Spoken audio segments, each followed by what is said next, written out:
মিশরের coach Hossam হাসানের বিস্ফোরক প্রেস কনফারেন্সটি তো আপনি দেখেছেন, পড়েছেন, জেনেছেন, অবগত আছেন।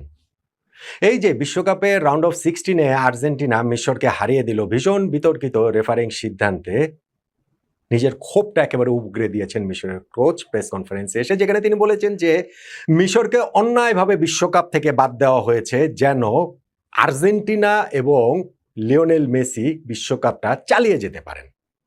ফিফা এই কাজটা করেছে, মিশরের সঙ্গে এই অবিচারটা করা হয়েছে। আচ্ছা, এই মিশরের কোচ হোসাম হাসানের এর আগের ম্যাচের প্রেস কনফারেন্সটা কি আপনি দেখেছেন? এই ম্যাচের আগে যেইখানটাতে অস্ট্রেলিয়ার বিপক্ষে ম্যাচ যে জিতেছিল রাউন্ড অফ 32 মিশর, এরপরে তিনি প্যালেস্টাইন ফিলিস্তিনের পতাকা যে উড়িয়ে সেলিব্রেট করেছিলেন, প্রেস কনফারেন্সে এসে যে তিনি বলেছিলেন যে ফিলিস্তিনের মানুষদের জন্য যারা সমবেতী না হবে তাদের ভেতরে আসলে কোনো মানবতাই নাই, তাদের দুঃখ কষ্টটা যারা না বুঝবে তাদের ভিতরে ওই মনুষ্যত্বটাই নাই, এবং এই লজ্জাটা শুধুমাত্র আরব বিশ্বের না, এই লজ্জাটা সারা বিশ্বের, এবং যারা ওই ফিলিস্তিনের মানুষগুলোর সাফারিংসের জন্য দায়ী তাদের তো অবশ্যই লজ্জা হওয়া উচিত, এবং ফুটবল বিশ্বকে এই ক্ষেত্রে ফিলিস্তিনের মানুষদের পাশে থাকার আহ্বান তিনি জানিয়েছিলেন। দেখেছিলেন এটা, আপনি অবগত আছেন? আমি জাস্ট মনে করিয়ে দিলাম ইনসিডেন্টটা। আমি জাস্ট আপনাদেরকে একটু মনে করিয়ে দিই যে যদি বলেন যে ফুটবল বিশ্বকাপ এইটা আসলে রাজনীতির বাইরের বিষয়, ফিফা এটা আসলে আইসিসি না, তাহলে জাস্ট মনে করিয়ে দিই যে ইরানকে কি সাফারিংসের ভেতর দিয়ে এবার যেতে হয়েছে, ফিফা কি করেছে। ইরান যে বিশ্বকাপে তাদের ম্যাচ খেলার জন্য যুক্তরাষ্ট্রে এসে চলে যেতে হয়েছে, তাদের 24 ঘন্টা যেদিন ম্যাচ খেলেছে সেই দিনই তাদের বেরিয়ে যেতে হয়েছে। ওই যে ভীষণ অন্যায়টা ইরানের সঙ্গে করা হয়েছিল, ফিফা কিছু করেছে? ফিফা চুপচাপই তো বসে বসে এই তামাশাটা দেখেছে, দেখেনি? ফিফা বরং যুক্তরাষ্ট্রের প্রেসিডেন্ট ডোনাল্ড ট্রাম্পের ফোনের কারণে সেই ইউএস এর প্লেয়ার বালোগানের রেড কার্ডের যে শাস্তি সেটা তুলে দিয়ে তাকে আবার খেলিয়েছে না? আমি জাস্ট আপনাদের মনে করিয়ে দিলাম। আমি জাস্ট আপনাদের মনে করিয়ে দিই যে আর্জেন্টিনা ঐতিহাসিকভাবে ইসরায়েলের বন্ধু। কিছুদিন আগেও আর্জেন্টিনার প্রেসিডেন্ট ইসরায়েলের প্রতি তাদের সমর্থন পুনর্ব্যক্ত করেছেন।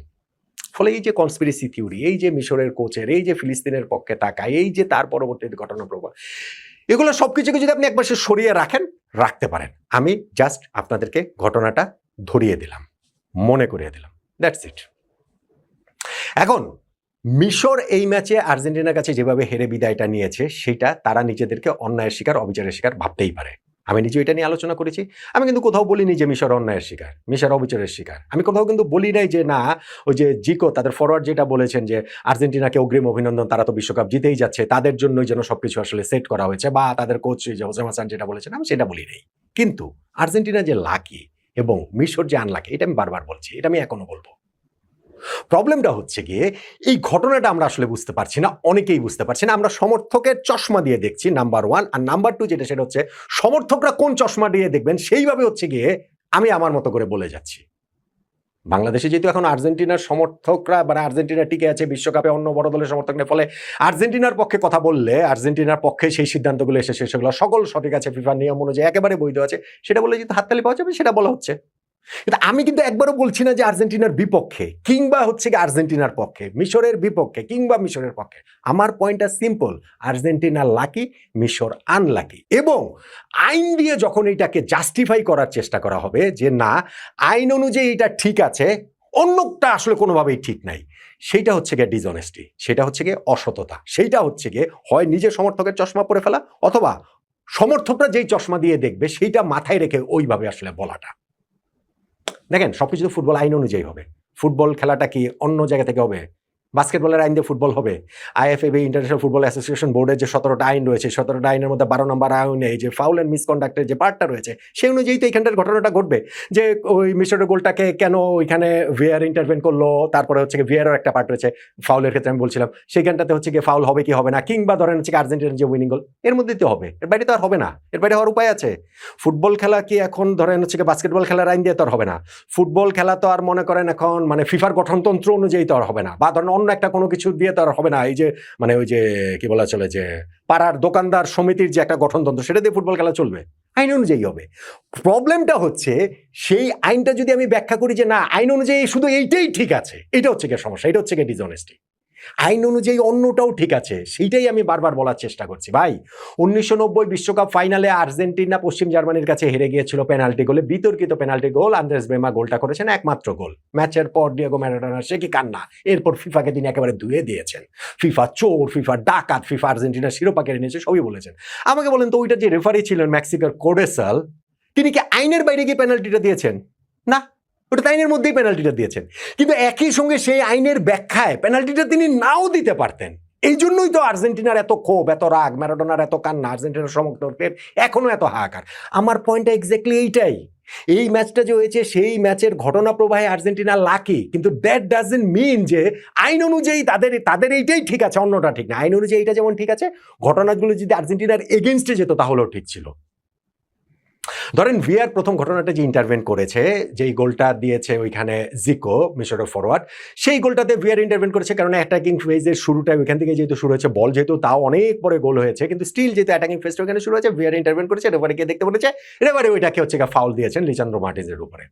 কিন্তু ভাই এরকম ঘটনা প্রতিনিয়ত, যারা সারা বছর ফুটবল দেখেন, লিগ ফুটবল দেখেন, 9 মাস দেখেন, প্রতিনিয়ত দেখা যায় যে রেফারি এই ঘটনাকে ওভারলুক করেন, বা ভিআর এখানে হয়তো বা কলই করে না, যে না ঠিক আছে এটা তার এমন কোনো কিছু। ভিআর হয়তো বা কলই করে না, কল করলেও রেফারি ওভারলুক করেন। প্রতিনিয়ত অহরহ এই ঘটনা দেখা যায়। এখন এখানটাতে সেটা যখন করেছেন, ফেয়ার এনাফ, ঠিক আছে করেছেন, কিন্তু কনসিস্টেন্ট তো থাকতে হবে। সো আর্জেন্টিনা যখন উইনিং গোলটা দিল, তখন ভিআর কি কারণে রেফারিকে এই ইনসিডেন্টটা দেখার জন্য আমন্ত্রণ জানালেন না? আমার সবচেয়ে বড় প্রশ্নের জায়গা সেইখানটাতে। এখন এখানে একটা আলোচনার জায়গা আসছে যে না, আর্জেন্টিনার ক্ষেত্রে যেটা হচ্ছে লিসান্দ্রো মার্টিনেজকে ফাউল করা হয়েছিল, বা ওই ইনসিডেন্টটা তো পেনাল্টি বক্সের বাইরে, সেই ক্ষেত্রে তো আর্জেন্টিনা কেবলমাত্র একটা ফাউলই পেয়েছে, একটা ফ্রি কিকই পেয়েছে। কিন্তু এখানে যদি মিশরের পক্ষে যদি যেত, আর্জেন্টিনার গোল ডিজালও করা মানে মিশরকে পেনাল্টিটা দিয়ে দেওয়া। এখন পেনাল্টিটা দেওয়ার মতো কি যথেষ্ট ফাউল কি এটা হয়েছিল? মো সালাহর কাছ থেকে যেভাবে বলটা নিয়েছিলেন হুলিয়াল আলভারেজ, সেটা কি আসলে যথেষ্ট ফাউল হয়েছিল? বলতে পারেন। অ্যালেক্সিস ম্যাকালিস্টার যেভাবে জার্সি টেনে ধরেছিলেন, সেটা কি যথেষ্ট? বলতে পারেন। এইভাবে এটা ইন্টারপ্রেট করা যায়, এবং সেভাবে ইন্টারপ্রেট করেই হয়তো বা ভিআর এখানটাতে ইন্টারভেন করে নাই। কিন্তু আমার পয়েন্ট যেটা, সেটা হচ্ছে কি ভিআর তো এইভাবেও ভাবতে পারতো যে এইটা একটা অ্যাটাকিং ফেজের শুরু হয়েছে, যেটার অ্যাটাকটার ফাইনালে গিয়ে গোল হয়েছে। সো অ্যাটাকের শুরু হিসাবে এটা হচ্ছে কি আইনের গ্রে এরিয়া। এটা কিন্তু অঙ্ক না, 2+2 4 না, এখানে একটা অনেক গ্রে এরিয়া থাকে। গ্রে এরিয়াতে তিনি এটা এইভাবে ইন্টারপ্রেট করতে পারতেন যে ভিআর, ভিডিও অ্যাসিস্ট্যান্ট রেফারি, যে একটা অ্যাটাক শুরু হয়েছে, যেই অ্যাটাকটাতে গোল হয়েছে, ওই অ্যাটাকের শুরুর ঘটনাটা, ইনসিডেন্টটা কি পেনাল্টি নাকি ফাউল নাকি ফাউল না, এটা রেফারি দেখুক। পেনাল্টি কিনা সেই বিবেচনার ভারটা এখানটাতে তিনি ওইটার চেয়ে এইটাকে সামনে আনতে পারতেন। এটাই হচ্ছে কি গ্রে এরিয়া। কিন্তু আমি যখন বলবো যে না, পেনাল্টি বক্সে ইনসিডেন্ট হয়েছে, ফলে এটাকে আর দেখার কোনো সুযোগই নাই, এইটা হচ্ছে গিয়ে ডিসঅনেস্টি। এটা হচ্ছে গিয়ে আর্জেন্টিনার সাপোর্টাররা কিভাবে দেখবে সেটাকে মাথায় রেখে আমি আমার মতো করে ব্যাখ্যা করে দিলাম। বিষয়টা হচ্ছে কি এরকম, প্লেন এন্ড সিম্পল। সো আমার হিসাব হচ্ছে কি এই জায়গাটাতে খুবই সিম্পল, এবং এইখানটাতে মিশর নিজেদেরকে ওরকম অবিচারের শিকার হয়েছে, অন্যায়ের শিকার হয়েছে, সেটা তার ভাবতেই পারে, এবং তারা সেটা বলেছেন, তারা সেটা বলবেনই। কিন্তু আইনের যে ব্যাখ্যা, এটা একই রকম ঘটনা, এক রেফারি একভাবে দেখবে, আরেক রেফারি আরেকভাবে দেখবে। ইন্টারপ্রিটেশনের ব্যাপার রয়েছে, গ্রে ম্যাটার রয়েছে, মানে অনেক গ্রে এরিয়া রয়েছে এই জায়গাটাতে। এই জায়গাটা এটা বলতে হবে না, এটা আলোচনা করতে হবে না, নাকি এখানে মনে হবে যে না, আইন দিয়ে আর্জেন্টিনার পক্ষে যা যাবে সেটাই শুধু সিদ্ধ, কিন্তু এটা উল্টাটা যদি ঘটতো তাহলে সেটা আইন দিয়ে সিদ্ধ হবে না। বিষয়টা তো আর সেইটা না। আমি জাস্ট শুধু এই কথাটাই বলতে চেয়েছি, আমার আর অন্য কোনো এখানটাতে দাবি নাই, অন্য কোনো মানে দাবি নেই, মানে অন্য কোনো কিছু বলার নাই। আর্জেন্টিনা এখানে ডিসিশনগুলো তাদের পক্ষে গেছে, এবং সেই কারণে তারা ব্লাডি লাকি, এবং ঠিক একই রকম ভাবে এই সিদ্ধান্তগুলো মিশরের বিপক্ষে গেছে, সেই জন্য মিশর ডেসপারেটলি তারা আসলে আনলাকি। এবং বিশ্বকাপ থেকে আর্জেন্টিনা পক্ষে যখন একের পর এক এরকম সিদ্ধান্তগুলো যাবে, তখন হয়তো বা ওই কনস্পিরেসি থিওরিগুলো আরো অনেক বেশি ডালপালা মেলবে যে সত্যি সত্যি কি বিশ্বকাপের আয়োজনটা লিওনেল মেসির হাতে আরেকটা বিশ্বকাপ তুলে দেওয়ার জন্য আয়োজনটা করা হচ্ছে কিনা। এবং এর সঙ্গে মিশরের কোচ হাসানের এই ম্যাচের আগে ফিলিস্তিনের পতাকা সেই ওড়ানো, ফিলিস্তিনের পক্ষে কথা বলা, প্রেস কনফারেন্স ওরকম একটা প্যাশনেট স্পিচ দেওয়া, যেই স্পিচ শুনে ইনফ্যাক্ট অনেক সাংবাদিক হাততালি পর্যন্ত দিয়ে দিয়েছেন তাদের পেশাদারিত্বের মোড়ক খুলে, সেইটার সাথে কোনো সম্পর্ক আছে কিনা, আর্জেন্টিনা ইসরায়েল ঐতিহাসিক ভালো সম্পর্ক, এবং ধরেন ডোনাল্ড ট্রাম্প সবকিছু মিলে, সেটা তো আর ধরেন আমরা কিভাবে বলবো, সেটা তো আর বলতে পারি না। শুধু আর্জেন্টিনার লাকি, মিশর আনলাকি, এতটুকু বোধ হয় জোর গলায় জোর দিয়েই বলা যায়, নয় কি?